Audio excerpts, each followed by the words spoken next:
जयति पराशरसूनुः सत्यवती हृदयनन्दनो व्यासः यस्य आस्यकमलगलितं वाङ्मयममृतं जगत्पिबति भुजगभोगाभमुद्यम्य हृद्यं निजभुजं दक्षिणं लक्षणाढ्यं ललितमुद्रिक्तविज्ञानमुद्रं भज भज अनन्तमित्यालपन्तं प्रणतवान् प्राणिनां प्राणभूतं प्रणतिभिः प्रणये पूर्णबोधम् भवदवोष्णेन तातप्यमानान् भुवि परं नाथमप्रेक्षमाणान् भुवनमान्येन च अन्येन दोष्णा भवतु भीर्मा इति नः सान्त्वयन्तम् प्रणतवान् प्राणिनां प्राणभूतं प्रणतिभिः प्रणये पूर्णबोधम्।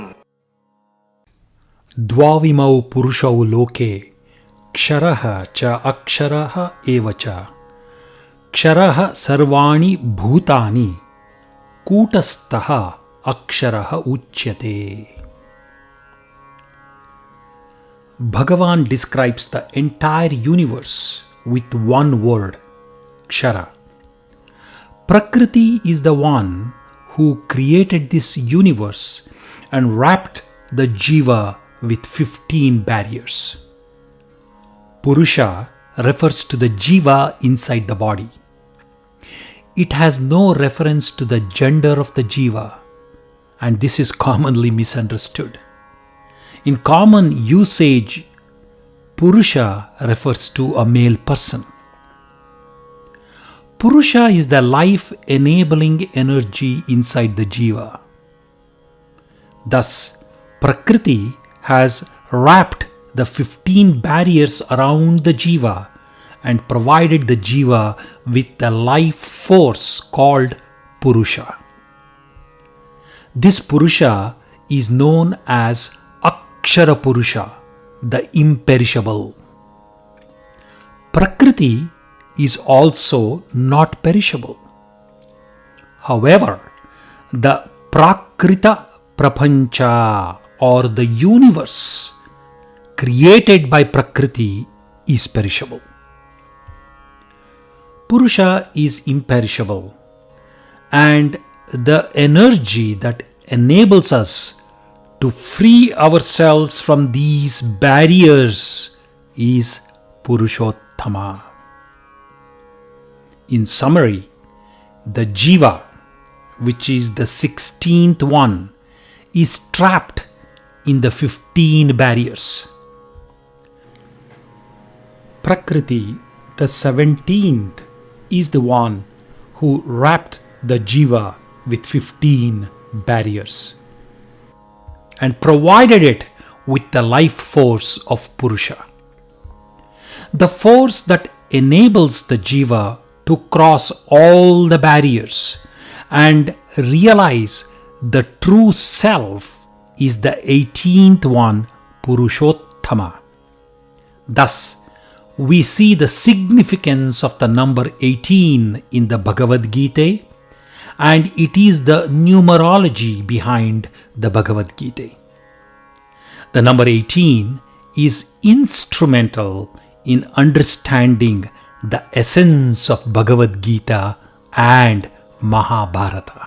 Another name for Mahabharata is Jaya and refers to victory over samsara or overcoming samsara to liberate oneself. This is the victory of the jiva crossing the 15 barriers to reach Bhagavan and is the true meaning of Mahabharata. I want to mention one more thing. To describe the essence of Bharata, which is now present India, our ancients used to say, Bharatam Sarva Shastreshu. Bharatam Geetikavara. What does this mean? In the whole of Bharata, out of all the literary works, Mahabharata is the magnum opus that shines as the very best.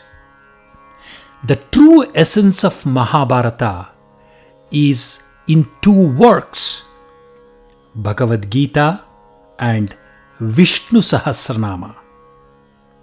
How can that be? Bhagavad-geeta has 700 shlokas and Vishnu Sahasranama has 107 shlokas.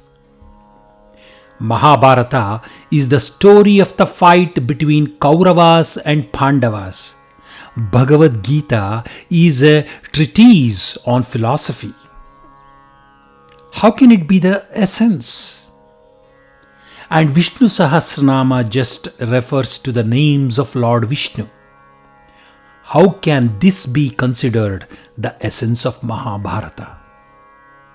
According to our ancients, the reason for this is that the real meaning of Mahabharata is not well understood. They said, Manvadi Kinchit Purvate.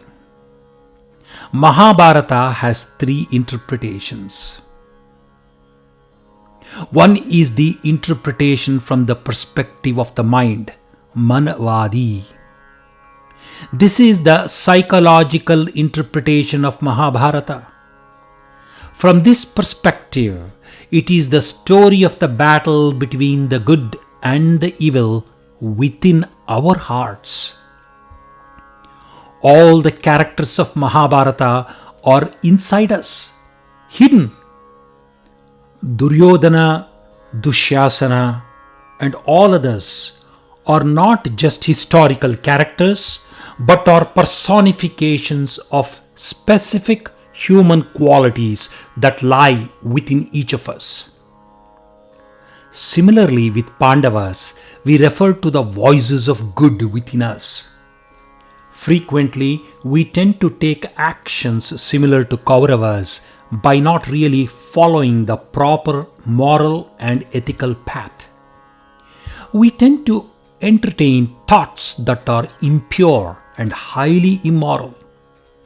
Thus, we let Kauravas win instead of encouraging victory for the Pandavas within us in real life. We need to let the decision making to the Supreme Lord and follow the path of good action. How we choose to heed to our voices within us and follow a proper path of action becomes our story of Mahabharata. The psychological interpretation is unambiguous in the Bhagavad-geeta. Bhagavan Krishna explains the working of the mind and helps Arjuna realize and overcome his fears and barriers before choosing the path of proper action. The Bhagavad-geeta becomes the essence of Mahabharata through the psychological interpretation. Second is the Astikadi or materialistic interpretation of Mahabharata. The Kauravas were highly materialistic and fought the Pandavas to gain property unfairly, and this is the historical interpretation of Mahabharata. Mahabharata is the story of the fight between two royal families which happened 5,000 years ago. The third is the Uparicharadi or spiritual interpretation. Uparicharadi means one who stays above all and is omnipresent. He is superior to everything. When we want to remember God, we look upwards and fold our hands in respect. It is just a natural way of expressing our faith in God. God is omnipresent, which means He is present everywhere. He resides in us too. Our Jiva resides in our hearts. Our Bhagavan also resides there in a very delicate place, equivalent to the tip of a needle. Our Manas is centered in our hearts. So when we refer to something which is very dear to us, we gesticulate by placing our hand over the heart. But when we truly want to show our respect to God, we look at the sky upwards and fold our hands in respect for the Supreme Being. The whole story of Mahabharata is about the playmaking of Bhagavan Krishna. It is a highly spiritual interpretation of Mahabharata. Therefore, while one has evolved to a highly spiritual stage, one sees Mahabharata as the story of the magical powers of Bhagavan Krishna. One feels Krishna's presence in every chapter of Mahabharata.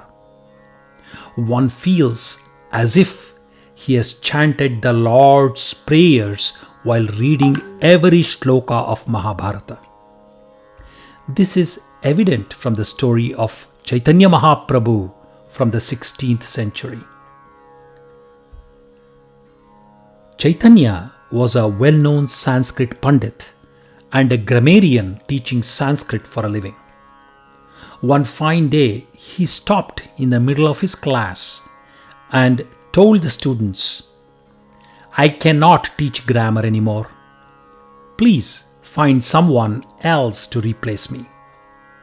These days, all I can see are Lord's name instead of grammar." In this stage, one feels that every name he takes is a way of remembering God.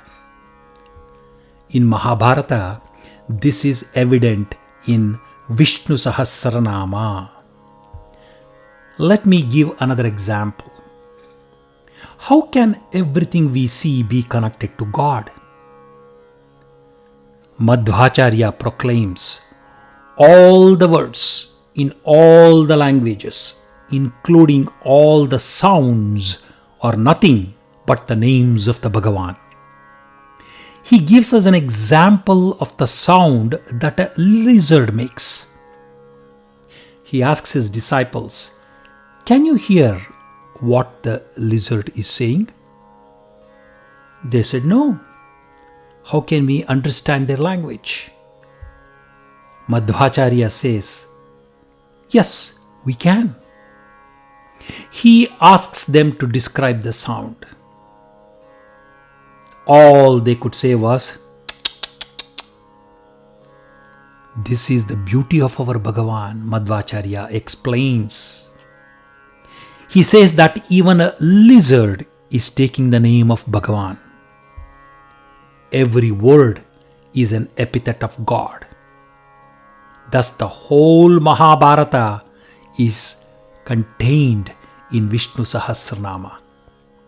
Thus, we see that Bhagavad-geeta and Vishnu Sahasranama are the essences of Mahabharata.